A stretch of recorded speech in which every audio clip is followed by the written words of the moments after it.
Olá, paz e graças da parte de nosso Senhor Jesus Cristo. Tudo bem com vocês? Meu nome é Luciano Cavalcante. Para quem não me conhece, sou responsável pela Operação Galileu. Operação Galileu é um site que eu uso para poder dividir conhecimento, compartilhar conhecimento e assim ajudar ao Senhor a quem eu tanto amo na dura missão que ele tem de colher almas num planeta tão difícil, tão tumultuado, num planeta tão corrompido. É uma tentativa, talvez a última tentativa, de orientar os seres humanos com relação ao que existe por trás da grande cortina da vida, né? Bom, o que acontece? Eu uma vez, em uma das aulas que eu estava ministrando, eu conversando com os alunos, disse o seguinte a eles: olha, eu comprei um aparelho celular, eu tenho um aparelho celular, e ele veio com um manual, e ele realmente é fantástico, é lindo, ele tem muitas coisas, muitas funções, das quais provavelmente eu não vou usar quase que meia dúzia. Mas enfim, ele veio com o manual. E eu li o manual. Eu sempre tive o hábito de ler manuais. Então era até uma questão de brincadeira. Muitas pessoas mais próximas brincavam comigo. Porque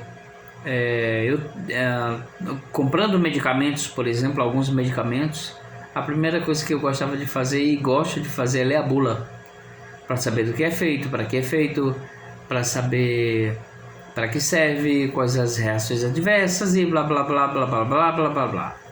Mas enfim, o que eu quero dizer a vocês é que você compra uma TV, ela vem com o manual, você lê o manual. Você compra um carro, ele vem com o manual, você lê o manual.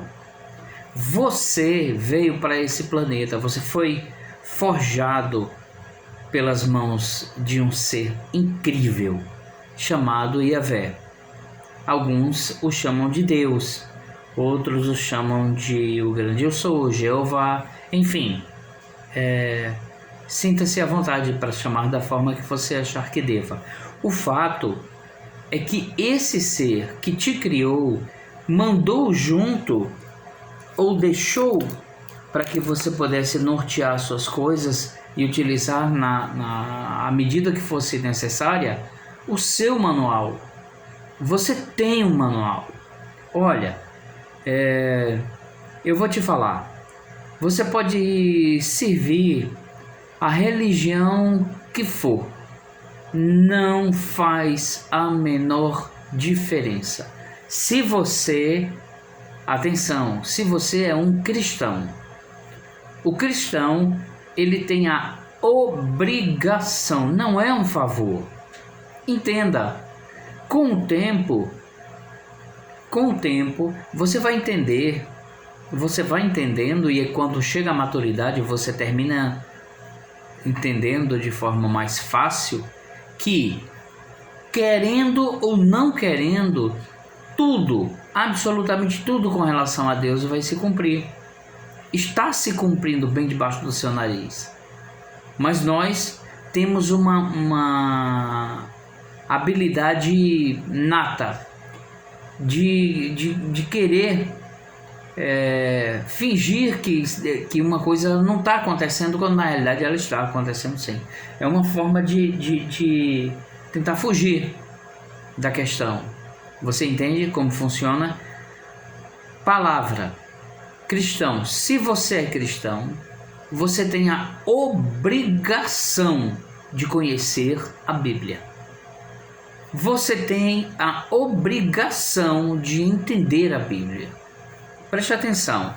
Eu levei aproximadamente 1 ano e meio, um pouco mais de 1 ano e meio, para poder entender a palavra.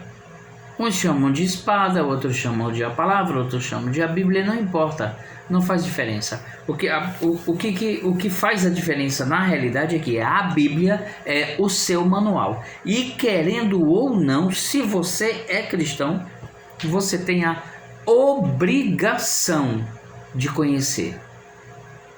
Não adianta.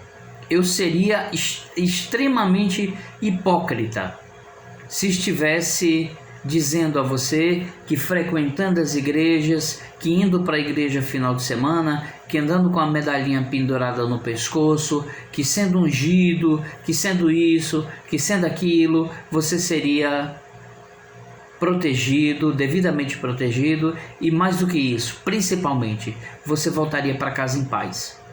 Eu seria extremamente irresponsável se fizesse isso. Jamais, em momento algum, não espere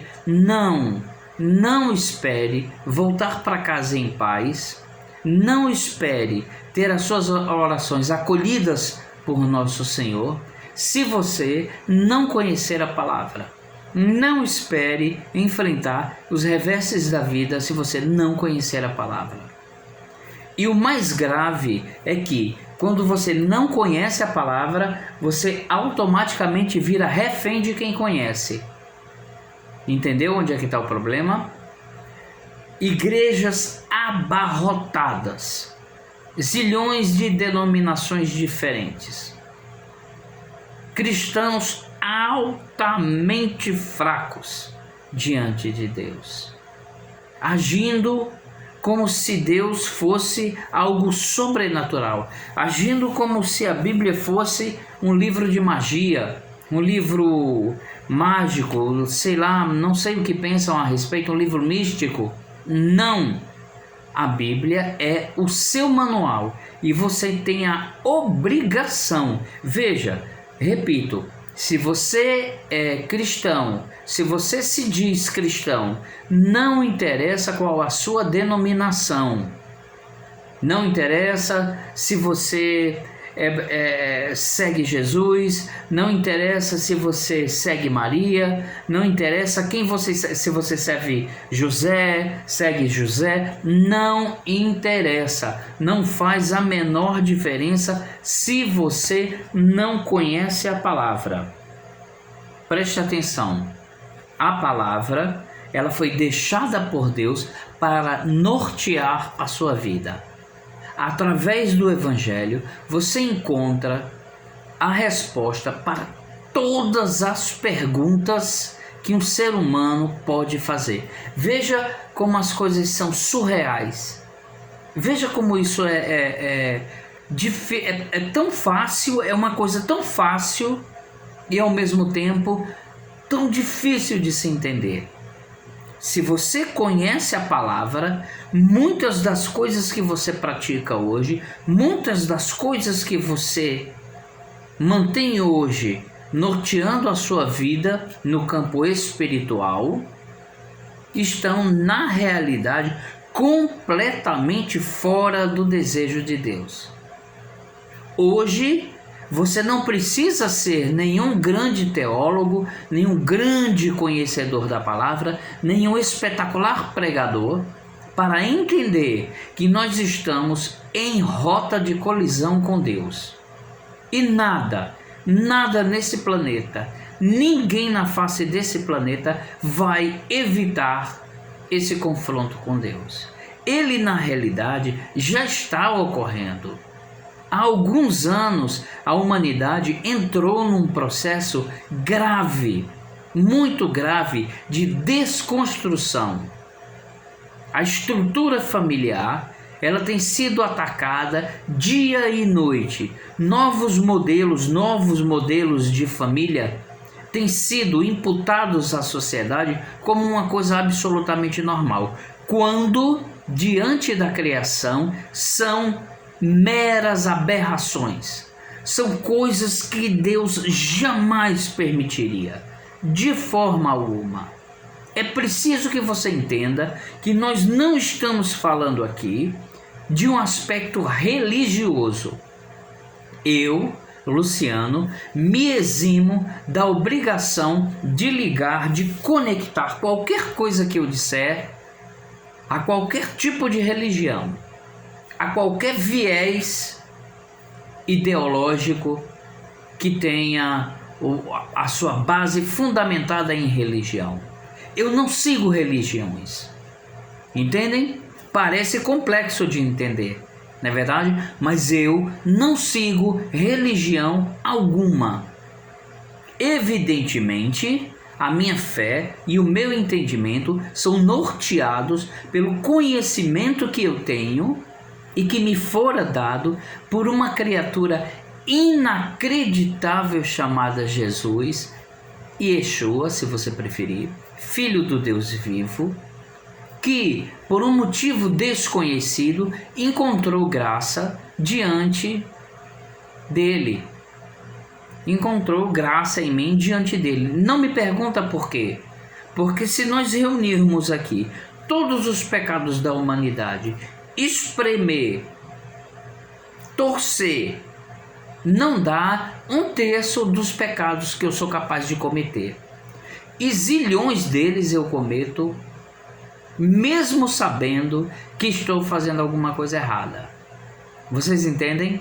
O ser humano, quer seja ele quem for, viverá durante toda a sua vida na face desse planeta este grande duelo, ele com ele mesmo. Certa vez eu fiz uma experiência com alguns dos meus alunos.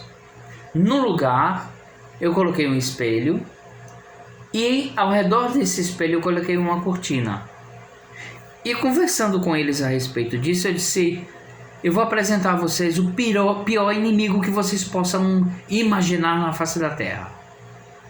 O pior inimigo que vocês possam imaginar, o seu pior inimigo eu vou te apresentar essa noite. Obviamente, todos ficarão receosos, com medo, desconfiados, não sabiam do que estava se tratando. No entanto, ficava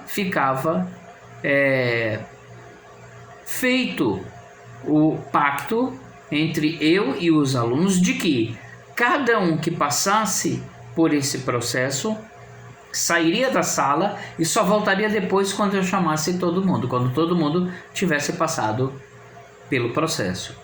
E creiam, o que tinha lá dentro era um espelho.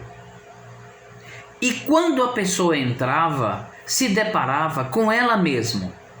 Eu pedia para que a pessoa ficasse se observando pelo menos uns 30 segundos. E depois saísse e fosse lá para fora esperar os demais. E depois eu chamei as pessoas. Trouxe os alunos de volta. E expliquei a eles de forma muito simples que o grande problema, o grande inimigo, o seu maior inimigo é você mesmo. Por quê? Porque você é teimoso, porque você se recusa a se dobrar diante de Deus, você se recusa a reconhecer que Deus realmente é soberano, pleno e soberano e é capaz de gerir todo o universo. Você se recusa a acreditar que Deus pode passar a espada, pode esmagar, pode matar, quando na realidade ele já fez isso zilhões de vezes e continua fazendo agora nos nossos tempos, é que ele está fazendo mesmo, separando o joio do trigo, tentando colher no meio de 8 bilhões de pessoas algo que possa ser aproveitado para ser enviado a outras partes do universo. Portanto, durante muito tempo, o ser humano ele usou de forma irônica o seguinte jargão: Jesus está voltando, Jesus está voltando, Jesus está voltando. Leia a palavra, leia a Bíblia, leia a Bíblia. E foram zombados, foram escarnecidos. sabe? E é incrível, incrível, porque as coisas são colocadas por Deus para que o ser humano possa entender da forma mais fácil possível. Gente, quando Jesus disse que o reino dos céus pertencem às crianças, ele disse isso em duas circunstâncias diferentes. Primeiro, que criança não tem pecado. Essa é uma questão. Então, uma criança que parte cedo, ela certamente volta direto para casa porque ela não tem que cumprir estágio nenhum. E em segundo lugar, referindo-se, fazendo menção direta também ao ser humano. Quando o ser humano entende as coisas do reino de Deus como uma criança, ele tem um avanço absurdo no campo espiritual. O que destrói a humanidade, o que destrói o ser humano, é um veneno poderosíssimo que teve origem e que tem origem no campo espiritual, chamado de orgulho. O orgulho faz com que você agora pense da seguinte forma: é só mais um maluco que não sabe, não tem o que fazer e fica falando besteira. Prestem atenção. Vamos começar a ver aonde é que está o erro da questão. Vamos tentar identificar erros, falhas grosseiras que o ser humano pode cometer. Se eu falo de mim, não tem proveito nenhum para nada. Por quê? Porque, como eu disse a vocês, eu sou um poço interminável de pecados. Do nascer ao pôr do sol, de quando eu abro os olhos pela manhã até fechar os olhos à noite, eu luto uma batalha inacreditável contra mim mesmo. Para fazer as coisas que agradam a Jesus, é extremamente doloroso, complexo e difícil. Principalmente quando você está numa posição de servo. Quando por algum motivo você foi escolhido para servir a Ele. Aí sim é que você é colocado diante de um maçarico o dia inteiro.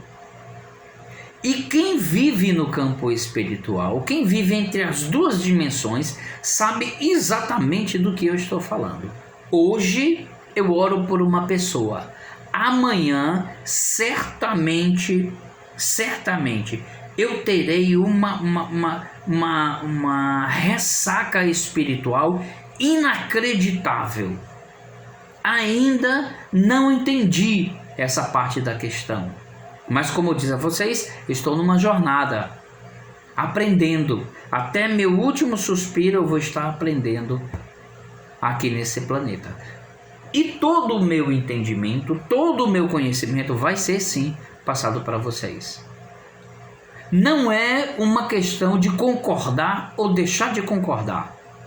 Entendam, nós partimos do preceito de que todos devem ser respeitados. Eu tenho um carinho enorme por muitas pessoas de religiões completamente distintas da minha, que na realidade, como eu disse a vocês no começo, nem religião, nem uma pessoa religiosa eu me acho. Só para começar, eu não sou uma pessoa religiosa, de forma alguma.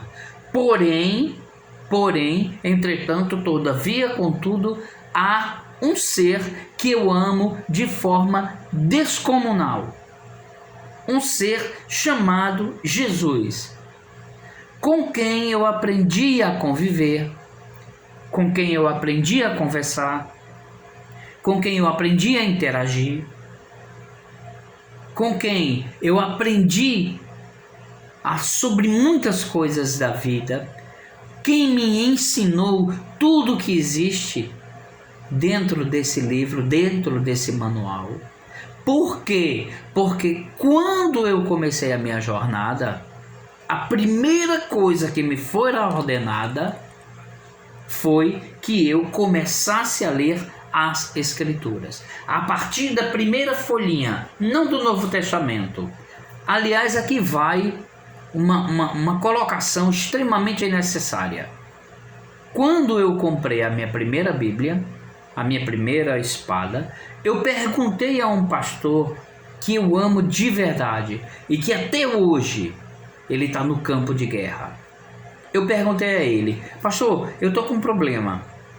Eu comprei uma palavra, uma espada. Eu devo ler a partir do começo ou eu devo ler a partir do Novo Testamento? E ele me disse que eu deveria ler a partir do Novo Testamento. E isso ficou dentro de mim de uma forma inacreditável, me incomodando. Aquilo me incomodava de noite e de dia, não parava de jeito nenhum.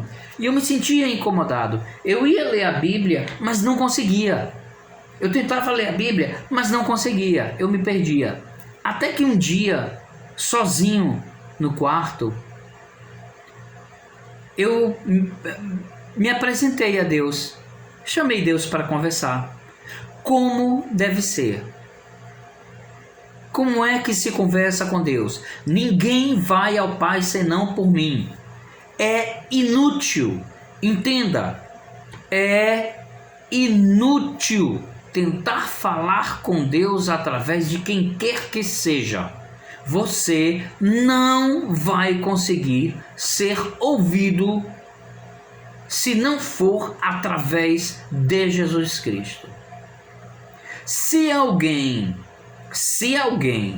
está lhe ensinando isso, que você pode ir através de Maria, de José, de Santa Teresinha, que eu amo por sinal, ou seja lá de quem for, você está sendo extremamente errado. Você está completamente errado. Você pode sim ir através de Nossa Senhora, que eu também amo, diga-se de passagem, é a mãe de Deus.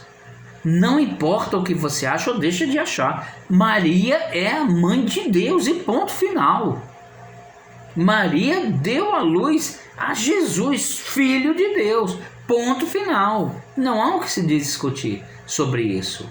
Mas lembre-se que nas bodas de Caná da Galileia, quando faltou o vinho, Maria foi pedir a Jesus. Maria não atropelou as regras do reino espiritual. Ela foi pedir ao filho. E o filho, por sua vez, fez o milagre. Então, tudo que você tem que pedir a Deus, toda vez que você for querer conversar com Deus, converse através de Jesus Cristo. Como? Senhor meu Deus e amado Pai, Deus de Abraão, de Isaac e de Israel, eu estou aqui na presença de Jesus Cristo para conversar com o Senhor. Eu preciso conversar com o Senhor. O Senhor pode me ouvir? Você não sentiu nada, absolutamente nada. Parece que nada mudou. Pai, eu estou precisando conversar com o Senhor. E eu estou na sua presença em nome de Jesus Cristo. O Senhor pode me ajudar? Nada, não houve sinal de nada. Aí você começa a apertar um pouquinho Deus. Você começa a espremer um pouquinho Deus. Não se preocupe, não tenha medo, não seja frouxo. Não seja frouxo.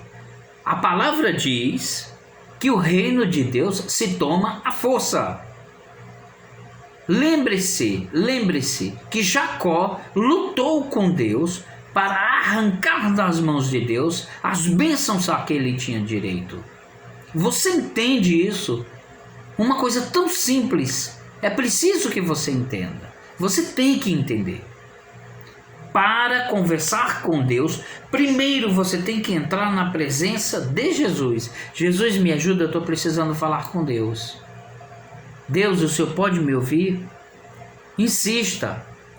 Deus, o seu filho Jesus, disse que se eu entrasse, se eu pedisse ao Senhor qualquer coisa no nome dele, o Senhor iria me atender. Então eu estou precisando conversar com o Senhor. O Senhor pode me ouvir? Aí de repente você se arrepia todinho. Oh, é lindo, não é? Você acabou de entrar na presença do Deus que criou todo o universo, todas as coisas. Você está na presença dele, ele está lhe ouvindo. Você não está sozinho, não tem que ter medo. Jesus está com você. Existem arcanjos, existem anjos, uma multidão, conforme a própria palavra, de novo, diz o seu manual, tudo está sendo embasado no seu manual. Diz que você está cercado por uma multidão de testemunhas. Então, não tenha medo, não seja um cristão frouxo. Levante-se e fique de pé diante de Deus. Converse com Deus e apresente a Ele as suas demandas. É uma forma lúdica de falar. Para conversar com Deus, é óbvio que a gente sabe que tem que se colocar de joelhos, né? Então, se coloca de joelhos e insiste. Bate na porta, bate, até ela abrir. Quando ela abrir, você conversa com Deus e diz o que está acontecendo. Meu irmão, por Cristo Jesus, pela minha própria vida, eu digo a vocês, Deus vai te responder. Nunca fiquei sem uma resposta. Nunca me viraram as costas. E respondem de uma forma tão linda, que eu estou aqui sentado, conversando com vocês e falando do meu amor incondicional por esses seres. Através desse amor, aquela questão continuava dentro de mim. O que eu faço? Como eu faço? Como é que eu vou resolver isso? Eu estou com vergonha de perguntar ao pastor e de repente criar uma situação vexatória. Ou dele de repente ficar chateado achando que eu estou duvidando da capacidade dele. Então, eu me coloquei no meu cantinho, fechei a porta, me coloquei de joelhos e fiz essa mesma batalha, segui o mesmo caminho. Insisti, quase que a noite toda, até sentir que eu estava na presença de Deus. Tudo, silêncio absoluto. Fiz a minha oração, conversei com Deus, disse tudo o que precisava e fui me deitar e fui dormir. Foi incrível, foi lindo, foi muito lindo. Por quê? Nessa época, hoje, eu falo com vocês de João Pessoa, na Paraíba, mas nessa época eu morava em Fortaleza. Fortaleza, Rio Grande do Norte, você tem Mossoró, vem para João Pessoa. E eu vivia fazendo essa viagem constantemente, de Fortaleza para João Pessoa, mas sempre vindo por Mossoró. E Deus, veja o exemplo que Deus usou. Luciano, de forma clara, não vai ser místico, você não vai ver nenhuma estrela voando, você não vai ver um arcanjo explodindo como aqueles fogos de artifício, você não vai ver nada disso. Deus responde de uma forma que você possa entender. Então ele conversou comigo naquela madrugada e disse: Luciano, você está em Fortaleza, para ir para João Pessoa, você pode começar a sua jornada por Natal? Você pode começar por Mossoró, indo para João Pessoa? Como pode se você está em Fortaleza? Comece do início, tá certo? Depois, durante a jornada, eu vou lhe explicar o porquê de ter que começar do início, do Antigo Testamento. Comece a partir da primeira folhinha. Por Cristo Jesus, o Senhor a quem eu sirvo. Ouçam o que eu digo. Leiam a palavra a partir da primeira folhinha. Aquela onde tem a gráfica, quantas tiragens foram feitas, tudo, comece dali. Toda vez que você for orar, conversa com Jesus e diz: Jesus, eu vou ler a palavra, o Senhor pode me ajudar? O Senhor pode me orientar? E ele vai ordenar ao Espírito Santo que o Espírito Santo caminhe com você, que o Espírito Santo te ensine tudo o que você precisa saber a respeito da palavra. Meus alunos, na época, meus irmãos queridos que eu amo tanto, eles, tenho certeza, guardam no coração uma mensagem que eu deixei. Cada capítulo dessa palavra que você lê é um passo que você dá na direção de Deus. E existe algo fenomenal por trás disso. Cada passo que você dá na direção de Deus, ele dá 2 passos de lá para cá. Em algum canto desta jornada, você vai dar de cara com Deus. E vai ser lindo, vai ser transformador, vai ser fantástico, eu posso garantir a vocês. Comecei a ler a partir da primeira folhinha, trilhei a minha jornada com Deus, levamos 1 ano e meio caminhando juntos, e numa certa parte da jornada, ele me fez entender onde estava o X da questão. E o X da questão é tão simples que eu me senti envergonhado. Porém, nunca, jamais em momento algum, cheguei a comentar isso com o meu irmão, que no passado havia me orientado a começar pelo Novo Testamento. Por quê? No Novo Testamento nós estamos debaixo da aliança feita através de Jesus Cristo. Antes de Cristo e depois de Cristo, são 2 administrações diferentes. Este planeta teve 2 administrações. Uma antes de Cristo e outra depois de Cristo. A grande questão, o X da questão, vem agora para você de presente. No passado, quem administrava a casa era Deus. Quem estava aqui, quem vivia aqui, quem morava aqui, era o próprio Yahvé. Morava aqui. Toda tarde vinha passear nos jardins do Éden. Tomava suas decisões, orientava Adão e Eva, amava a sua criação. Entendem? Porém, entretanto, todavia, contudo, Deus tem, entendam o seguinte, Trindade, Santíssima Trindade, Pai, Filho e Espírito Santo, são a mesma pessoa, porém com características, porém com personalidades completamente distintas umas das outras. Não complica o que é simples de entender.